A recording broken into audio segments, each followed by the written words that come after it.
భజే శ్రీచక్రమధ్యస్థాం దక్షిణోత్తరయోః సదా శ్యామావార్తాళి సంసేవ్యాం భవానీం లలితాంబికాం.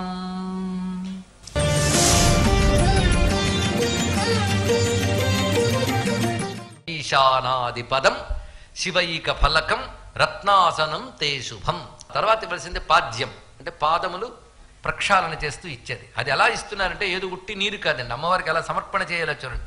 అప్పుడు నిత్య పూజలు ఇవన్నీ చేయలేము. నిజానికి పాద్యం సర్పయామి అని ఒక ధరను పోషిస్తాం. అందుకే మానసిక పూజలు చాలా అవసరం. ఇందులో సమగ్రంగా చేసుకోవచ్చు. మనస్సులో అమ్మవారికి రత్న సింహాసనం ఇచ్చుకోవచ్చు, రథం మీద పెట్టి ఊరేగించుకోవచ్చు. అవి నిత్యం చేయడం మహా కష్టం. అక్కడ సింహాసనం పెట్టినా ఎవడు తీసేస్తాడో అని భయంతో ఉంటాం. అదే మనస్సుతో అయితే తృప్తిగా చేసుకోవచ్చు. మానసిక పూజ చాలా ప్రధానం అండి. నిజంగా పాద్యం అర్ఘ్యం కూడా మనం ఏం చేస్తాం, కలసంలో నిలబెట్టి పాద్యం సర్పేమి అర్ఘ్యం ఆ మహాపాదాలుగా అదైనా కనుక పోయి ఉద్ధరణ నీళ్ళు వద్దనం కానీ భాగ్య పూజ ఎంత అసంపూర్ణమో ఆలోచించండి. దీన్ని బట్టి అది అసంపూర్ణమే, కానీ మానరాదు. భావనకి ఎంత శక్తి ఉందో. భావనకి దరిద్రం ఏంటండి, దేనిలోనే దరిద్రం ఉండొచ్చు కానీ భావ దారిద్ర్యం ఉండకూడదు. కనుక హాయిగా ఇవ్వచ్చు. ఎందుకంటే నాకు లేదు కదండి నేను ఎలా భావించేదనం, హాయిగా భావించుకోవచ్చు. అది అమ్మవారికి ఏ విధంగా పాద్యం ఇస్తున్నారో చూడండి. ఇక్కడ కొంతమంది ఒకే కలశం పెట్టి దాంతోనే పాద్యం, దానితోనే అర్ఘ్యం ఇచ్చేస్తుంటారు. పానీయం కూడా ఇది ఎలాంటిదంటే ఏమంటే కొంచెం ఈ నీళ్లు ఇస్తున్నాం అదే కాలు కడిగేసుకుని అదే తాగేయండి అంటే ఎలా ఉంటుంది, అలా ఉంటుంది ఇక్కడ. అందుకే మన ఆలయాల్లో చూస్తుంటాం పంచపాత్రలు 5 రకాలుగా పెట్టుకుని వాటిని పాద్యాన్ని అర్ఘ్యానికి ఉపయోగించరు, అర్ఘ్యాన్ని పాద్యానికి ఉపయోగించరు. ఆ రెండు మన పానీయానికి ఉపయోగించరు. అలా మనం చెయ్యాలని నేను అనట్లేదు, కానీ కనీసం ఆచమనం చేసిన పాత్రే కలశానికి వాడుకుంటుంటే చాలు. ఆచమన పాత్ర వేరు, కలశ పాత్ర వేరు ఉంటుంది. దానితో చేసుకోవచ్చు. ఇది నిత్య పూజలో. భావనతోన మీరు పాద్యపాత్ర అర్ఘ్యపాత్ర సువర్ణంతో పెట్టుకోండి, చాలా బాగుంటుంది. ఇక్కడ ఆ పాత్రలో ఏం చేశారంటే కుంకుమ చందనాది భరితై పాద్యం. అందులో కుంకుమ చందన ఆది అనగానే కుసుమాలు గంధము ఇవన్నీ కలిపినటువంటి జలముతో అమ్మ పాదాలను కడుగుతున్నాం. ఎటువంటి పాదాలండి, ఆ దివ్యమైనటువంటి పాదాలని కడుగుతున్నాం. దాని తర్వాత అర్ఘ్యం సరత్నాక్షతై. అర్ఘ్యము అంటే చేతికిచ్చే పూజా ద్రవ్యం. అర్ఘ్యం అనే మాటకే అర్హణము అంటే పూజ అనర్థం. అర్ఘ్యము అంటే పూజార్థం ఇచ్చేటటువంటిది, అంటే పూజా సూచకంగా గౌరవ సూచకంగా హస్తానికి ఇచ్చేటటువంటి ఏ పూజా ద్రవ్యములు ఉన్నాయో అవి అర్ఘ్యం. ఇది ఎలా ఇవ్వాలి అంటే జలములో సరత్నాక్షతై అక్షతలు చందనము ఇత్యాదులు కలిపి చేతికిస్తారు. ఇది అర్ఘ్యం అంటారు ఇక్కడ. అది మామూలు అక్షతలు కదా, రత్నాక్షతలు, రత్నములతో చేసినటువంటి అక్షతలు ఇస్తున్నానమ్మా అన్నారు. ఆ తర్వాత ఆచమనీయం. శుద్ధైరాచమనీయకం తవ జలై భక్త్యామయా కల్పితం. అమ్మా నీకు శుద్ధమైన ఆచమనీయం ఇస్తున్నాను. ఆచమనీయం అనేటటువంటిది త్రికరణాలని శుద్ధి చేయడం కోసం ముమ్మార్లు ఆచమనం చేస్తారు. ఇదొక పద్ధతి. తత్వాచమనం మరొకటి ఉన్నది. స్థూల సూక్ష్మ కారణ దేహములను కారణాతీతమైన తత్వాన్ని వీటన్నిటి కూడా శుద్ధిగా దర్శించడమే తత్వాచమనంలో వస్తుంది. ఇలా రకరకాల ఆచమనాలు ఉన్నాయి. ఏదేమైనప్పటికీ అమ్మవారికి మనం ఆచమనం ఇచ్చాము. అది ఎలాంటి జలం, ఇక్కడ మాత్రం ఆచమనం కుంకుమ కలిపింది చందనం కలిపింది కాదు. శుద్ధైరాచమనీయకం తవ జలై, శుద్ధ జలమే ఆచమనీయానికి వాడవలసినది. ఇదంతా ఎలా ఇస్తున్నాను నేను, భక్త్యామయా కల్పితం. భక్తితో నేను కల్పన చేస్తున్నానమ్మా. కల్పన అనేది సామాన్యం కాదండి. కల్పించినట్టే లేని చేయడం కాదు, భావనతో దాన్ని సమర్థవంతము చేయుట. కల్పన అనే మాటకి సమర్థముగా ఏర్పాటు చేయుట అని అర్థం ఉంది ఇక్కడ, సమర్థవంతంగా. అందుకే యజ్ఞేన కల్పతాం వాగ్యజ్ఞేన కల్పతాం మన వేదంలోనే మనకు కనబడుతుంది ఇక్కడ. అందుకు భక్త్యామయా కల్పితం. అమ్మా ఇలా కల్పించాను కదా, దాన్ని స్వీకరించి తల్లి. దీని ప్రయోజనం ఏంటంటే నువ్వు ప్రీతి చెందాలి. ఇది ఎందుకంటే నీకు ఇచ్చాను కనుక నాకు దిమ్ము అని అడగకుండా పూజా విధానాలు చెప్పేటప్పుడు భగవంతుడికి ఏమిస్తే ఏమొస్తుందో చెప్పారండి ఇక్కడ. భగవంతుడికి అభిషేకం చేస్తే ఆత్మశుద్ధి వస్తుంది. అదేవిధంగా ధూపం ఇస్తే ఐశ్వర్యం వస్తుంది, గంధం ఇస్తే పుణ్యం వస్తుంది, దీపం ఇస్తే జ్ఞానం వస్తుంది, నైవేద్యం పెడితే ఆయుస్తృప్తిశ్చ నైవేద్యాత్ అన్నారు ఇక్కడ. ఇక తాంబూలం ఇస్తే తాంబూలాత్ భోగమాప్నుయాత్ అన్నారు. ఒక్కొక్కదానికి ఒక్కొక్క ప్రయోజనం. కుసుమార్చనలో ఒక్కొక్క కుసుమానికి ఒక ప్రయోజనం. ఇది పెద్ద శాస్త్రం అండి. పూజలను తీసిపారేయడం సులభమే కానీ పూజలను అర్థం చేసుకోవడానికి శాస్త్రాలు ఉన్నాయి మన సంస్కృతిలో. అది మన జీవితంలో అలవాటు చేస్తారు పెద్దవాళ్ళు. ఇప్పుడు అలవాటు తప్పిపోయి ప్రశ్నలు మొదలయ్యాయి. ప్రశ్నించే చొరవ లేదా తొందర మీకుంటే సమాధానం చెప్పడానికి శాస్త్రం కూడా ఉంది ఇక్కడ. అందుకే ఒక్కొక్క ద్రవ్యం ఇవ్వడం వల్ల ఒక్కొక్క ప్రయోజనం మనకు లభిస్తుంది, అందులో సందేహం లేదు. కానీ ఆ ప్రయోజనం ప్రధానంగా పూజ చేయకుండా నువ్వు సంతృప్తి చెందాలి తల్లి అని చేస్తున్నారు ఇక్కడ. ఈ చెప్పడంలో పరమేశ్వరి ప్రీత్యర్థం అనే భావన. అలా పరమేశ్వరి ప్రీత్యర్థం చేసినటువంటి కర్మయే మనల్ని ధన్యుల్ని చేస్తుంది.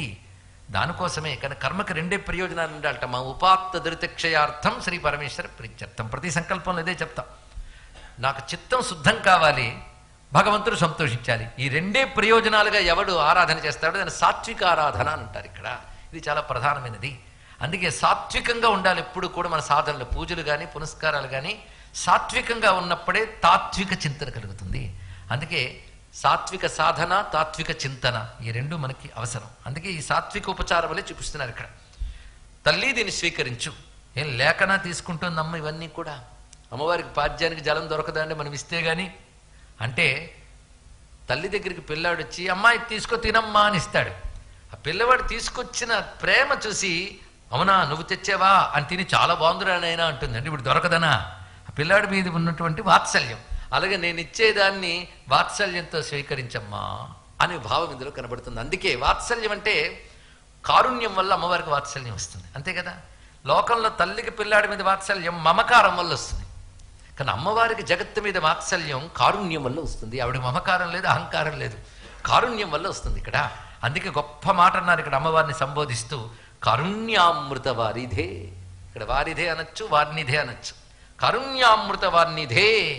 కనుక కారుణ్యం అనే అమృత సముద్ర స్వరూపిణి అయిన అమ్మా తదఖిలం, ఇదంతా కూడా సంతుష్టయే కల్పతాం, నీ సంతుష్టి కోసమే నేను ఇవన్నీ సమర్పిస్తున్నాను తల్లి అంటూ ఇప్పటి వరకు సింహాసనం, పాద్యం, అర్ఘ్యం, ఆచమనీయం అనే 4 ఉపచారాలు ఇచ్చారు. ఆ 4 ఉపచారాలు పొందిన తల్లిని ఇక్కడ శంకరానందులు వారు ఎలా స్తుతిస్తున్నారో చూద్దాం. ఇక్కడ ప్రథమాక్షరం ఏమిటి? ఈ. ఆ ఈతో మొదలు పెట్టాడు ఈయన. ఈశాధిక్పరయోగి బృంద విదితాం స్వానందభూతాం పరాం పశ్యంతీం తను మధ్యమాం విలసినీం శ్రీవైఖరీరూపిణీం ఆత్మానాత్మ విచారిణీం వివరగాం విద్యాం త్రిబీజాత్మికాం శ్రీచక్రప్రియ బిందు తర్పణ పరాం శ్రీరాజరాజేశ్వరీం. శ్రీ విద్యకు సంబంధించిన సర్వ రహస్యములు తెలిసినటువంటి ఒక మహానుభావుడు శంకరానంద. అందుకే ఇందులో కూర్పు అంత పకడ్బందీగా ఉంది, పద్ధతిగా ఒకదాని తర్వాత ఒకటి ఎలా పెట్టారు. ఇందులో ఈతో పెట్టేటప్పుడు ఈశాధిక్పర యోగి బృంద విదితాం, దీనికి కొంచెం అన్వయ క్లిష్టత ఉంది. శంకర భగవత్పాల వారి రచన చాలా సూటిగా మృదువుగా మధురంగా వెళ్ళిపోతుంటుంది. ఎంత గొప్ప భావాన్నైనా అందులో పెట్టేస్తారు ఆయన. కొంతమంది మహాపురుషుల రచన క్లిష్టంగానే ఉంటుంది. ఇక్కడ ఇది క్లిష్టమైన అన్వయమే ఉంది. అయితే కొంచెం శ్రీ విద్యాపరమైనటువంటి విషయాలు కానీ తెలియకపోతే వీటికి అర్థం చెప్పడం కూడా కొంచెం ఇబ్బందే. అలాంటివి నిఘంటు అర్థాలతో, సామాన్య వ్యుత్పత్తులతో దీనికి అర్థం చెప్పడం కష్టమే. అందుకే శాస్త్ర సహాయం తీసుకుంటూ చెప్పుకుందాం. ఇక్కడ ఈశాధిక్పర అని కొన్ని చోట్ల ముద్రల్లో నేను చూసిన దోషం, అది ఈశాధిక్పర అని పెట్టుకోవచ్చు. ఈశా అది షాకి షాకి సాకి భేదం ఉంది కదా, సంతోషం. ఆ 3 తెలిసిన తెలుగు వరకు నమస్కారం. ఈశాధిక్పర యోగి బృంద విదితాం. ఇక్కడ ఈశా ధిక్, ధిక్ అంటే తిరస్కరించిన అని అర్థం. ఈశత్వాన్ని కూడా తిరస్కరించినటువంటి గొప్ప యోగులు ఎవరైతే ఉంటారో వారికి మాత్రమే తెలియబడే తల్లి అన్నారు. ఇక్కడ చాలా అద్భుతమైన లోతైన రహస్యం అండి ఇక్కడ. అంటే అమ్మవారి భక్తుల్లో ఒక్కొక్క ప్రయోజనం కోసం ఉపాసించే వాళ్ళు చాలామంది ఉంటారు. మరికొందరు ఉంటారు వాళ్ళు ధీరులు, వీరులు వాళ్ళు. ఎందుకంటే వాళ్ళు లౌకిక ప్రయోజనాలు ఏమీ ఆశించకుండా అమ్మవారిని ఆరాధన చేస్తారు. అందుకే శ్రీ విద్యని బ్రహ్మ విద్యని ఎందుకంటారంటే, శ్రీ విద్యాపరమైన అర్చనలో నామ గోత్ర ఇత్యాదులు కూడా చెప్పరండి. అది గొప్ప విశేషమైన అంశం. తన నామరూపాలు చెప్పరు, సంకల్పాలు ఉండవు. కేవలం పరమేశ్వరి ప్రీత్యర్థం, శ్రీతా మహాత్రిపుర సుందరి రాజరాజేశ్వరి పరదేవత ప్రీత్యర్థమనే చెప్పాలి. అంతేగాని తన నామం చెప్పరు. అదేవిధంగా ధర్మార్థ కామ మోక్ష త్రివిధ పురుషార్థ సిద్ధ్యర్థం అని కూడా అనరు. నిష్కామం అంటే అర్థం అది పూర్తిగా బ్రహ్మ విద్యా స్వరూపమే. అందుకే శ్రీ విద్యలో ఒక పూర్ణ దీక్షకి వెళ్ళేటప్పటికల్లా సన్యాసాశ్రమంలో ఏ మహావాక్యాలు ఇస్తారో అవి ఇస్తారండి. ఇక్కడ ఇవి తెలుసుకోగలిగితే శ్రీ విద్య ఎందుకు బ్రహ్మ విద్య ఎందుకు తెలుస్తుంది. అంతేగాని నాకు కాస్త కుంకుమ 4 పువ్వులు వేసి వచ్చేసే పూజ కాదు అది. ఈ దృష్టితో చేసినప్పుడు అది పూర్ణత్వం, లేనప్పుడు అరకొరే. అందుకే ఇక్కడ ఈ సిద్ధపురుషుడు బ్రహ్మ విద్యగానే దర్శించాడు శంకరుల వలని. శంకరులు శ్రీ విద్యని బ్రహ్మ విద్యగా దర్శించారు గనకనే తన పీఠాలన్నింటిలో కూడా శ్రీ విద్యా సంప్రదాయాన్ని, శ్రీచక్ర ప్రతిష్టని నెలకొల్పారు ఆ మహానుభావులు. అది తెలుసుకోగలిగారు. మనం అది ఎలా బ్రహ్మ విద్య అయిందని విచారణతో గ్రహించాలి. అది ఇక్కడ చూపిస్తున్నాడు ఆయన. ఎందుకంటే సాధకుడికి ఐహికమైన కోరికలు ఉండవు, ఆముష్మికమైన కోరికలు కూడా ఉండవు. ఇది వేదాంత శాస్త్రంలో ఇహాముత్రార్థ భోగ విరాగము అంటారు. ఐహిక ఆముష్మిక సుఖాల మీద వైరాగ్యం ఉండాలి. ఇక్కడ ఇహలోక సుఖాలే కాదు, ఆముష్మిక సుఖాల కూడా మీద కూడా త్యాగబుద్ధి ఉండాలి. ఆ వైరాగ్యం చాలా గొప్పది. ఇదే మనకి బ్రహ్మ విద్యల అధికారం గురించి చెప్పేటప్పుడు ముందు నిత్యానిత్య వస్తు వివేకము, తర్వాత ఇహాముత్రార్థ భోగ విరాగం అంటారు. పైలోక సుఖాలు అంటే స్వర్గలోక సుఖం కావచ్చు, మరో లోక సుఖం కావచ్చు. ఏ లోకానికి ఆ లోకానికి ప్రభు ఉంటాడు కదా.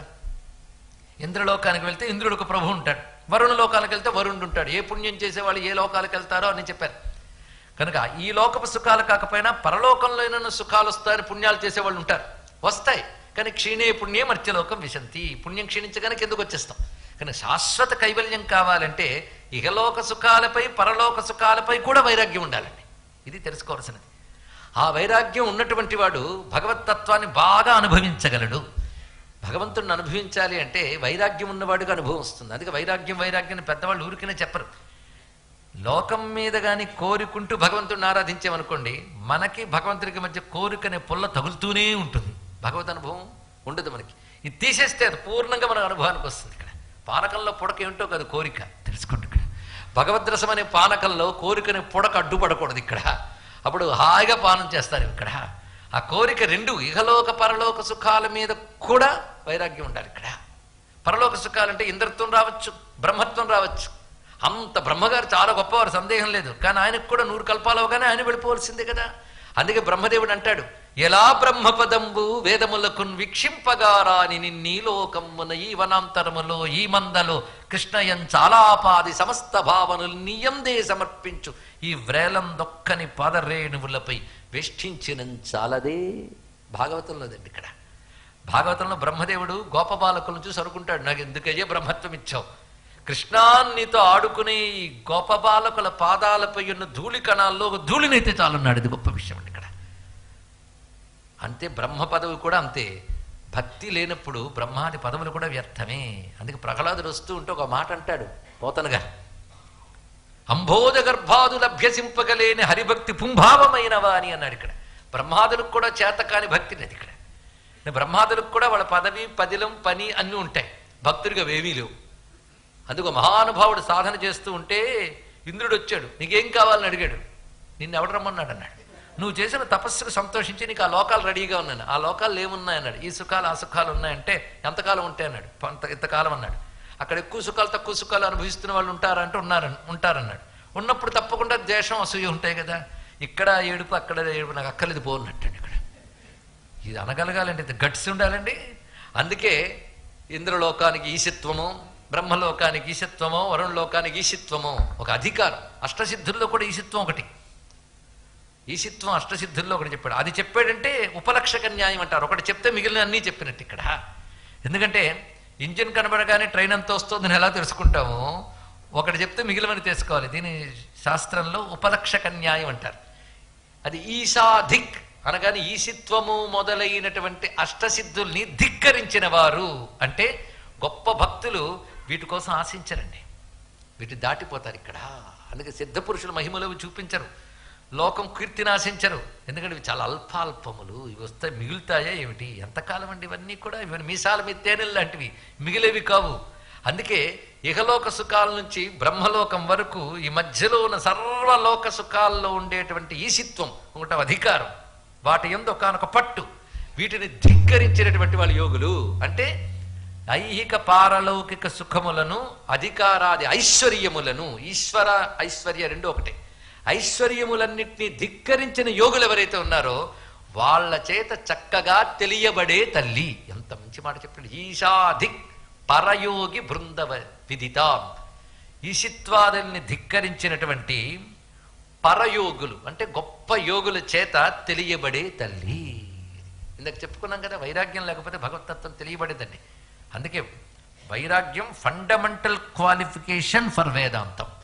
అది లేనంత కాలం నువ్వు పండితుడివైనా మరొకటైనా ఈర్ష్యాసూయలతో శాస్త్రాలు చదివి కబుర్లు చెప్పినా అది కబుర్లే తప్ప వాచా వేదాంతం అవుతుంది తప్ప అది అనుభూతిలోకి రాదు.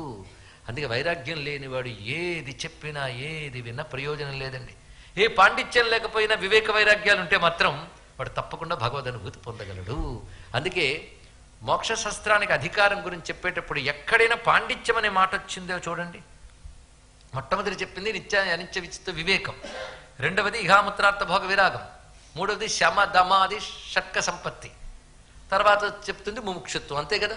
ఈ నాలుగింటిలో ఎక్కడైనా పాండిత్యం అనేది ఉందా? అయితే పాండిత్యం అవసరమే శాస్త్రాన్ని అర్థం చేసుకోవడానికి, కానీ ఈ గుణాలతో కూడిన పాండిత్యం చాలా మంచిది ఇక్కడ. ఇది విశేషమైన అంశం. అందుకే ఈ రచించిన శంకరానందులు సామాన్యమైన ప్రయోగం చేయలేదు ఇక్కడ. ఈశాధిక్ పరయోగి బృంద విదితాం. అలా యోగులు తెలుసుకున్న ఆనందం ఎలా ఉంటుంది చెప్పండి? స్వానందభూత, స్వా ఆనందభూతం. అమ్మవారి ధ్యానం వల్ల కలిగేటువంటి లేదా ఆ తాదాత్మ్యం వల్ల కలిగే ఆనందం అది ఒక బయట వస్తువుని చూడడం వల్ల కలిగిన ఆనందం కాదు, అది స్వాత్మానందం. నీ లోపల ఆత్మగా ఉన్నది అమ్మవారు. అందుకే హయగ్రీవ స్వామి అగస్త్యుల వారితో చెప్తూ బ్రహ్మాండపురంలో మాట అంటాడు, లలిత అంటే ఎవరనుకున్నావయ్యా? స్వాత్మైవ దేవతా ప్రోక్త లలిత విశ్వవిగ్రహ. స్వా ఆత్మా ఏవ దేవతా లలిత. నీ ఆత్మస్వరూపమే లలిత. నీ ఆత్మ వేరు, ప్రపంచం వేరు కాదు, విశ్వవిగ్రహ. అది చూపిస్తున్నారు ఇక్కడ. ఆ మాట అర్థం చేసుకోవాలి. త్రిశతి చదువుతాం, సహస్రం చదువుతాం, నోటుకొచ్చిందంటాం, కానీ అక్కడ ఏం చెప్తున్నాడో ఆలోచించండి. స్వాత్మైవ దేవత ప్రోక్త. అటువంటిప్పుడు ఆ స్వాత్మానందం ఉన్నదే, దాని ముందు ఈ లోక సుఖాల నుంచి బ్రహ్మలోక సుఖాల వరకున్న అన్ని ఆనందములు అల్పములే, అత్యంత అల్పములే.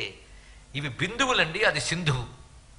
స్వాత్మానంద లవీభూత బ్రహ్మాద్యానంద సంతతి, అది అర్థం. ఆ స్వాత్మానందం అమ్మవారి యొక్క స్వరూపం. అప్పుడు ఆ స్వాత్మానందం లభించక లవీభూత బ్రహ్మాది ఆనంద సంతతి, బ్రహ్మలోకాది ఈశిత్వములన్నీ కూడాను లవీభూతములైపోయాయి. అందుకే ఆ క్రమం ఈశాధిక్ పరయోగి బృందవదితాం స్వానందభూతాం. ఆ తల్లి కేవలం స్వానుభవ ఆనంద రూపిణి, అనుభవైక విద్యమైనటువంటి ఆనందమే అమ్మ. అంత చక్కగా చూపించారు ఇక్కడ. ఇప్పుడు దీనికున్న క్రమం చూడండి, ఎంత అందమైన క్రమము. లవీభూత బ్రహ్మాజ్ఞానంద సంతతి అనే మాట ఈశాధిక్పర యోగి బృందవదితాం అని మాటలు పెట్టాడు. స్వాత్మానంద అనే మాట స్వానందభూతాం అనే మాటలు చెప్పాడు ఇక్కడ. అయితే ఇంత ఆలోచించి ఈయన రచించుంటాడా అంటే, అమ్మతో తాదాత్మ్యం చెంది సిద్ధపురుషుడు నోటంటూ ఒక వాక్యం వస్తే దానిలో ఇన్ని భావాలు ఉంటాయి తెలుసుకోండి ఇక్కడ. కొందరు అంటూ ఉంటారు, ఇంత వ్యాఖ్యానిస్తున్నారు, నిజంగా అందులో అంత ఉందా అండి? అంత ఉండే మాట అలవోకగా అమ్మవారు పలికిస్తారండి, తర్వాత అందులోంచి బయటకు వస్తుంది. ఇక్కడ విశేషమైన అంశం ఇది. ఇక్కడ అంత అద్భుతమైన భావం ఇందులో మనకు కనబడుతుంది. ఈశాధిక్పర యోగి బృంద విదితాం స్వానందభూతాం. స్వానందభూతాం అనే మాట దగ్గర అమ్మ స్వాత్మానంద రూపిణి. అందుకే అమ్మవారి ఆనందం అంటే ఆత్మానందమే. అంటే ఉపనిషత్తు ఏ మోక్షానందాన్ని చెప్తుందో అదే అమ్మవారి యొక్క స్వరూపము. అది స్వానందభూతాం. అటువంటి ఆనందం ఎలా ఉంటుంది? పరాం. పరాం అంటే సర్వోత్కృష్టం అని అర్థం. ఇందులో మరొక భావం ఉంది, తర్వాత చూద్దాం. పశ్యంతీం తను మధ్యమాం విలసినీం శ్రీ వైఖరీ రూపిణీం. ఎంత అందమైన క్రమం చూడండి. స్వానందభూతాం, తర్వాత పరాం, తర్వాత పశ్యంతీం. తను మధ్యమ, తను మధ్య అని అమ్మవారి నామం. తను మధ్యాతమోపహ, ఇక్కడ వినట్టు అనిపిస్తుంది కదా, తెలిసింది. తను మధ్య ఉంది కదా, అందుకే తను మధ్యమాం అని మాట వేశారు. పరాం పశ్యంతీం తను మధ్యమాం విలసిని శ్రీ వైఖరీ రూపిణి. 4 వాక్కుల్ని ఇక్కడ చూపించారు ఇక్కడ. అంటే అమ్మవారు ప్రధానంగా శబ్దబ్రహ్మస్వరూపంగా ఉపాసింపబడుతుంది. వాగ్రూప ఉపాసనే లలిత ఆరాధన, ఇది తెలుసుకోవాలి ఇక్కడ. అందుకే పరా ప్రత్యక్షితి రూప, పశ్యంతి పరదేవత, మధ్యమ వైఖరీ రూప. చమత్కారం ఏం చేశారంటే తను మధ్యమ అని కల్పించారు. అక్కడ మధ్యమ అనే మాట అక్కడ చూపించాడు ఇక్కడ.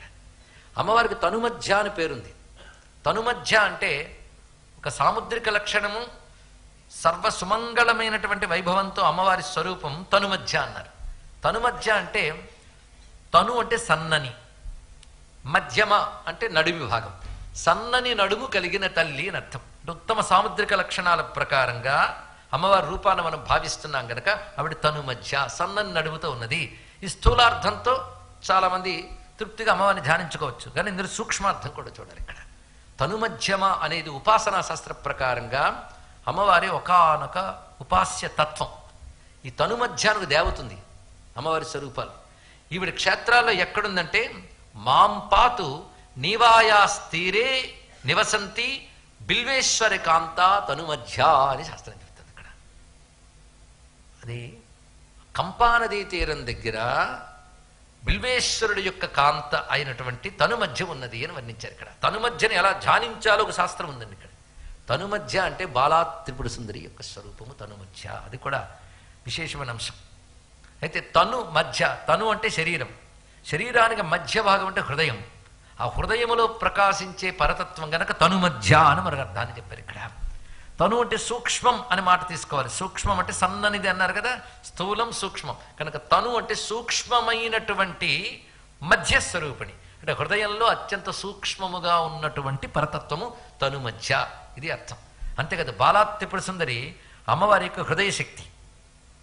హృదయశక్తి బాలా త్రిపుర సుందరి, జ్ఞానశక్తి శ్యామలాదేవి, క్రియాశక్తి వారాహదేవి, ఇక ఇచ్ఛాశక్తి లలితాదేవి. ఇప్పుడు మూడు తెలుసుకోవాలి ఇక్కడ. అందుకే అమ్మవారి హృదయశక్తి, ఈ విషయం మనకి బ్రహ్మాండ పురాణంలో కనబడుతుంది. హృదయశక్తి ప్రాణశక్తి, హృదయం ప్రాణాలకు ఆధారం. అందుకే బాల ప్రాణ హృదయ శక్తి స్వరూపిణి. అందుకే తను మధ్య అని చెప్పడంలో బాలా త్రిపుర సుందరి తత్వాన్ని చూపిస్తున్నారు. బాలా త్రిపుర సుందరి మంత్ర రహస్యం ఈ శ్లోకంలో ఉందండి. బాల వేరు లలిత వేరు కాదు, రెండు పూర్ణ విద్యలే. బాలకృష్ణుడు తర్వాత కృష్ణుడు ఇద్దరున్నారా, ఒకే తత్వం. కానీ బాలంటే ఏదో చిన్న దేవత, చిన్న మంత్రం అనుకుంటే మహాపాపం. అది పూర్ణ దేవత. ఆ మంత్రాన్ని చక్కగా పండించుకున్నవారు ధన్యులు. ఆ బాలాతత్వాన్ని కూడా మనం ఇక్కడ స్ఫురింపజేస్తున్నాడు. పైగా బాల ప్రధానంగా జ్ఞానస్వరూపిణి, వాక్స్వరూపిణి కూడా. అందుకే ఆమె చేతిలో పుస్తకము అక్షమాల ఉంటుంది, బాలా త్రిపుర సుందరి యొక్క చేతిలో. అందుకు వాగ్రూపిణి కనుకనే పరాం పశ్యంతీం తను మధ్యమాం శ్రీ వైఖరి రూపిణి. ఎంత చక్కటి క్రమం చెప్పాడు చూడండి ఇక్కడ. వీటి విషయాలు తెలిసిన వాళ్ళకి ఆ కవికి ఒక్కసారి దండం పెట్టాలనిపిస్తుంది, అంత గొప్పగా రచించాడు ఈయన.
Oh